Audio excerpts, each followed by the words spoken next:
سلامكم يبزح فتوات بيت السبي مساخم زلقوا حاوكم ولقيت أيه فلما انقع نبعلة تنسأي بالسلام أبصحكم أبصحنا نولكو إذا أودامت زي فقري رهوة كسانة سلام استمولا أودامت كوننا سنايت منيتي بمغتصال تفي لكم كأني يكرتا ياو فيديو نخسر حسلا زي تماچاچ ولايو حجيجن حريب سخونة مدب تماليسا نواهم مزيلو ناي لما عنت مدونا سخون تايو ركاش وال نخيتخوني ويدما حسرت وال نخيتخوني مان نمودي ناو هيوت كمسيو آتيو كالليدو نخيوت علاقي تتقيمولكي نخيخيج كتقورو يمزلكي شمون تنقرات قالو سلازي زوم حيز نقركي شمون تنقرات بتخكل عدامي اسكي او هيوت كمسيخ بمتقوار مان نمودي نخيتك أمالكي نسغي بعين ودات استخبار من الناس اللي واقوال بقى كل مودات نقوم نجر طرح نخحاريوغي نقوم نجر طرح نخط موتغي مقبار تخيلي اخمالتيو سلز حفتي نزا فيديو كفيتكي مقتاو كخوزي ترفة كام مجمرتا كسام موداتا تصنيلكي قدامي اسكي كتقوريا ألكي حجي موزحت أجزات هاي كل تسمعني إخن نزا فيديو زيا قدامي اسكي تقوريا يولي حجي نزا فيديو زي سمع إخنو أنت خدكن ولا حن ترجم يقول ناتيو زمتي خمس زراون كنتي ترفة لمال سلازي أنا ون دس كلنا أنتان نسخنون هيوت كن كتكير عم أنتان سامع خن قدامي إسكن متجوار بتوع بقى كم challenge جير كن حزوا حجي شو ما أنت نجارات كن نجاركني أزوم شو ما أنت نجارات سيوم أنتي مخانم فليتكن بقى نوشتخن مرميركن فتشكن كافتي زرخو كن أقول له بعلخن تقريمكن اندحر قول له أبعلخن زي رخي كن ما أتي زلوا أنكر قولني أبعلخن زيادة أنكركن ناخد كذا كتصراحة تقلالكن سلازي نزا فيديو كسامو داتا آدمزا كمون لايك كم جمار كيترسع نزا channel حدث سوان تراه لهم دما سبسكرايب بمقار ناتنا بيت السموخان تقوليهم سنة مكتال اوكي سبق تنفت قدينا هنحلف كلنا نسغي ركاش قوال نخيط خوني بما نمودي حسرت خوين كنخيط الرأي ما نمودي ناو هيوت كمسيو كالليدو نخيوت اثناء مجمرتا خطوس ديو زلك سقومت انت ايو أبزي متنك بوتا خمس ترخبكي كوينو اندحر تسمعكي أفت بوتا نسو ندقي أون كتسانحي يبل كنزولي حجي إزمالت بوتا خويل كالوغو منالوات بستسحات نخيتر دانا مئنتان قلت سخ قورلكن منالوات نسخي أف سدت كتلو تغليغي اتسدت نعاق زي متنك خوني غلي أفتي سدت كوين كدما زي متنك سرح ختلو تغليغي قلت عتعتولي ختلو تغليغي نوع علخن السقاغي تقود اختلو تغليغي نقرقن إز نقرزي بعلامة ناو سدت زوج أكي مغنيات بعلامة نسخي حجي نستوصن عمتات كم باريع صريحي جنن يلكي تجازيغي صنيح خجن كم نقص كتنور سلازد اللي خطرحيو حج تسديدكي أو زي متنك بوتا ترغيوكي دفع فأتو لزلغي تسعر تسارحي زلغي أزي بعلامة سلازخونة يسمع معنا نجرجن سحفتي منالوات أبزي متنكي ناي فقراو هيوت كيتلوي منالوات أبزي متنكي ناي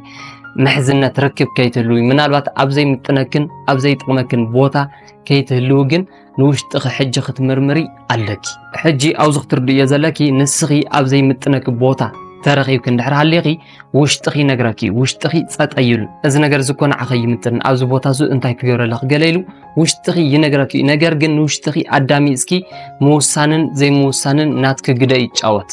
حجي بوزحت والدي خنزلخن أبزي متنكم بوتا ترقها فقرنيا خن عقين إندا قد أكن دهالوا نبيسك زي خبر دهالوا نسمعيتات زي تنك عن دهالوا نعقي كم منهم زي ريك دهالوا نسخجن باستفعال مقنيات نوعلق بممان بتعمي أكو زفكره نسون كوي يفكرني يخم سلزخونه يكوت أني حكو خستها غلي وبزولو تلكاشا مقنياتات أفترك ونسوق صاب حيزي تطاوي كن تقصلا بزحت والد الله سلازي حفتي حجي نعي بدن بجيركي أدامسني نسخي مزي فكركي مزي خوركي نعقي نسمعيتاتك مزي تنقق ودي مقصال علامة خون أي غله نسخي مس أبل عليغي حماقات بدلات تفتصم محازا نعقي عند حسوت مسكالوت مستبعسك محازا مقصال علامة خون أي غلن سلازي كافتا والنسا قلتفكي هدن مس بوزحات ودات فقودو اندابارات مزار علامة خون أي غلن وكوادات صنيحو ناو قدل يخصلفك سلازي اتبوتا نسوون نعقي بفتصم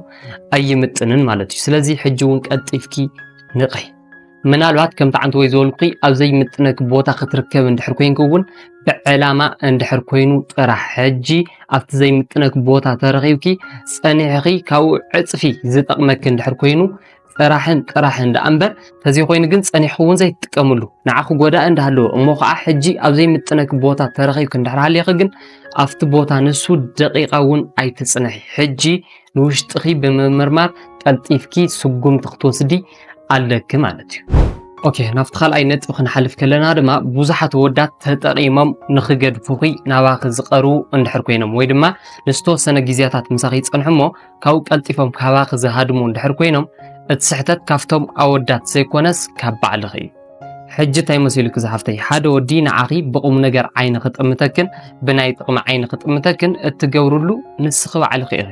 እዚ ማለት ሓደ ወዲ ናትከ ካይዳ ርኢ እዩ ንኽጥቀመልክ ዝመፅን ብቁም ነገር ዓይኒ ክጥምተኪ ዝኽእለ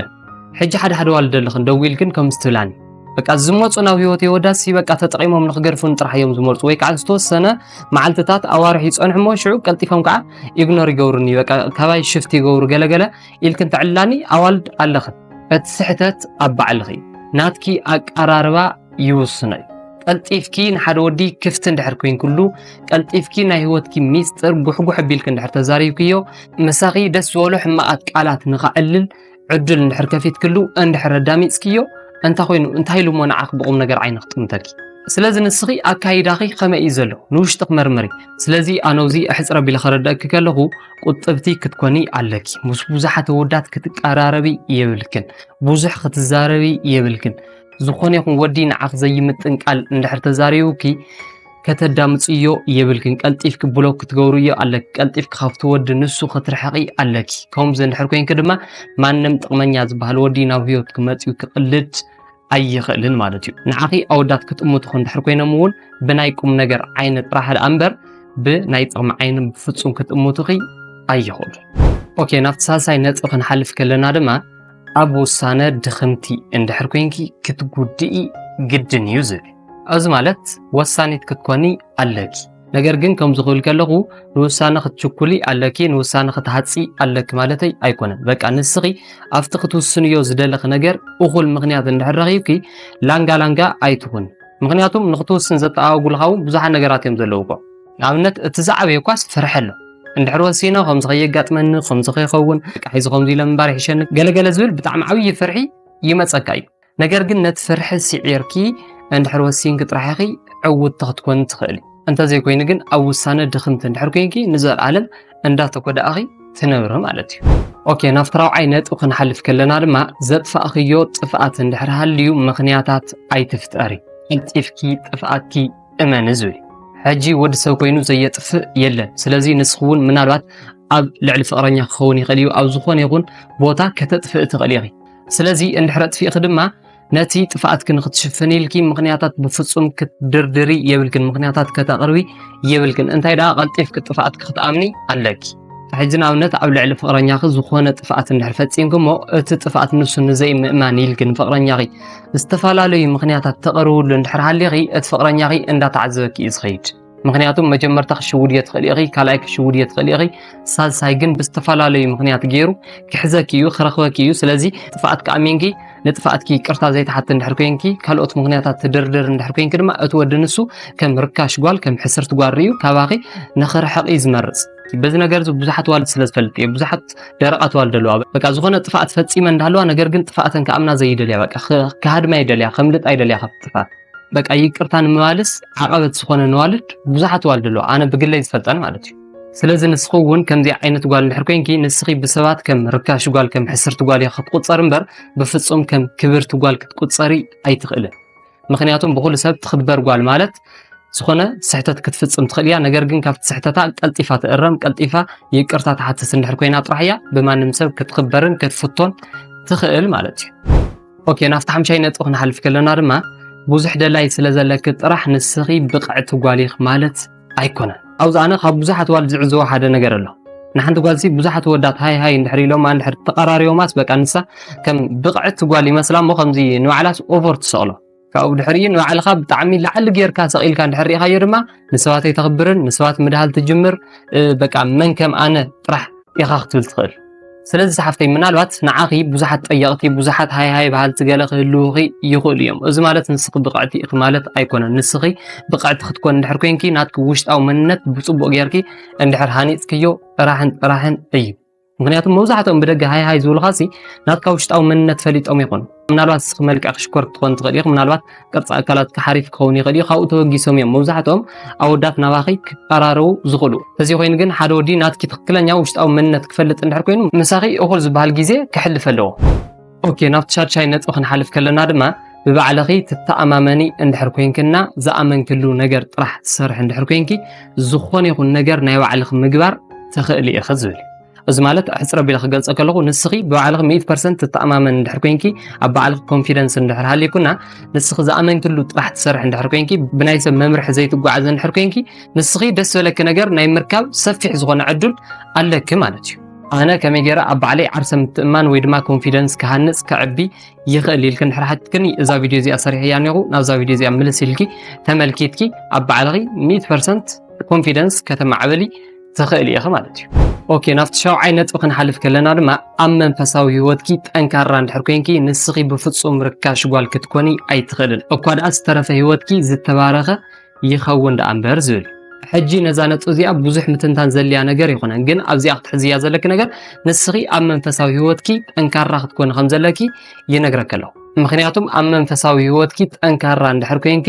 ዝበዝሐ ተጠቃሚት ደኣ እምበር ምንም ትጉድእዮ ወይ ድማ ትኸስርዮ ነገር ስለዘየለ ማለት እዩ ኦኬ ናፍታ ሻምነይትን ናፍታ ናይ መጨረሻ ነጥቢ ክንሓልፍ ከለና ድማ ካብ ንሰብ ተዋጉዕዮ ንላዕሊ ምስ ባዕልኺ ተዋጉዕዮ ነገር ዝያዳ ይጠቕመኪ ዝብል ሕጂ እዚ ማለት እዩ ዝኾነ ይኹን ነገር ንውሽጥኺ ከጨንቆ ይኽእል እዩ ሶ ብድጊል ክኸይድኪ ካብ ምስ ብዙሓት ሰባት ምዝራብ ንላዕሊ ምስ ባዕልኺ ይህን ሚህን ምባሃል ምዝራብ እቲ ኣጨኒቑኩ ዘሎ ነገር እንታይ ምዃኑ ምስ ባዕልኺ ምዝራብ ዝያዳ ይጠቕመኪ መጀመርታ ምስ ባዕልኺ ይህን ሚህን ተባሂልኪ ተዘራሪብኪ መፍትሒ እንድሕር ሲኢንኪ ጥራሕ ኢኺ ንዝኾነ ኣካል ከይድኪ ኣማኽረኒ ኢልካ ሓሳብ ክትገልጽሉ ዘለኪ ተዘይ ኮይኑ ግን ምስ ባዕልኺ ከይተዘራርብኪ ንውሽጢ ከይዳመፅኪ ከይድኪ ንዝኾነ ይኹን ሰብ ከም ችግር ኣጋጢሙ እንታይ ክገብር ገለ ኢልክ እንድሕር ተዛሪብክዮ እቲ ንሱ ዝህበኪ ምላሽ እንድሕር ተጠቒምኩሉ ምናልባት በቲ ሰብ ንሱ ተኸቲልኪ ዝወሰንክዮ ነገር ፀኒሑ ክጎድአኪ ይኽእል እዩ ምክንያቱም መጀመርታ ንውሽጢ ስለዘይዳመፅክዮ ማለት እዩ ስለዚ ብሓፂሩ ካብ ምስ ሰባት ተዋጉዕዮ ንላዕሊ ምስ ባዕልኺ ተዋጉዕዮ ነገር ዝያዳ ይጠቕመኪ ማለት እዩ ሶ እዘን ሕጂ ዝነገርኩ 8 ነገራት ብትክክል ኣዳሚፅኪ ኣብ ህይወትክ እንድሕር ተገይርክየን ንስኺ ዝተኸበረት ጓል ፅቡቕ መንነት ዘለዋ ጓል ብብዙሓት ሰባት ትፍቶ ጓል ከም ትኾኒ ምንም ጥርጥር የብለይ ሶ ነዛ ቪድዮ እንድሕር ፈቲኹማ ላይክ ምግባር ከይትርስዑ ከምኡ ነዛ ቻናል ሓደሽ ሰባት እንተደኣሊኹም ሰብስክራይብ ብምግባር ናትና ቤተሰብ ምዃን ትኽእሉ ኢኹም ክሳብ ብኻልእ መደብ ዝምለስ ቻው ብጣዕሚ እየ ዝፈትወኩም